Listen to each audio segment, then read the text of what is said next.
On 30th April, the Uganda Communications Commission wrote to 13 media houses, accusing them of breaching the minimum broadcasting standards.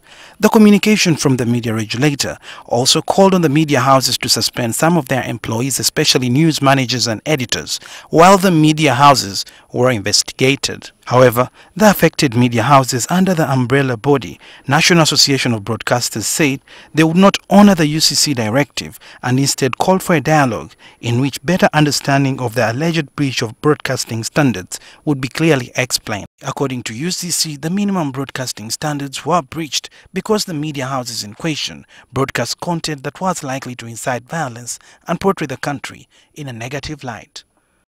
If you take a cursory view of our broadcasting landscape right now, you get a feeling that probably the country is at war because of the heavy broadcasts or attention put on the politics that is going on.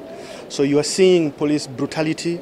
As a commission, we do not condone brutality of the police. We know there could be some few bad apples within the police, but the question is that content appropriate? UCC spokesperson Ibrahim Bossa also revealed that the regulator still intends to investigate some members of staff from the 13 media houses and that they should step aside as investigations take place. Section 5J of the Uganda Communications Act, it gives us the leeway to investigate, to receive complaints and arbitrate complaints, and from our findings take necessary action. Journalists and human rights activists say the UCC directive was brought in bad faith and stands in the way of freedom of speech and expression. UCC must take it back because the only thing that it achieves is to send a message of fear and censorship across the whole media landscape. It is not necessary, it's not called for, it should be rescinded. The Uganda Communications Commission does not seem to understand the parameters of his powers. He applies the powers intrusively and in a very partisan manner.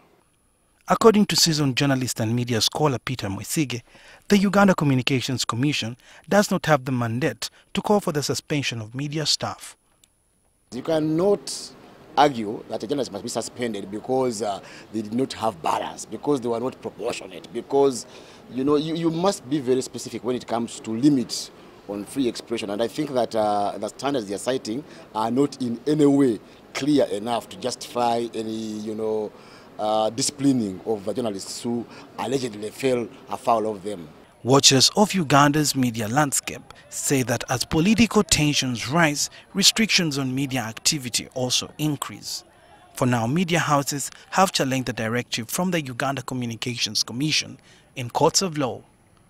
Suhail Mugabi, NTV, Weekend Edition.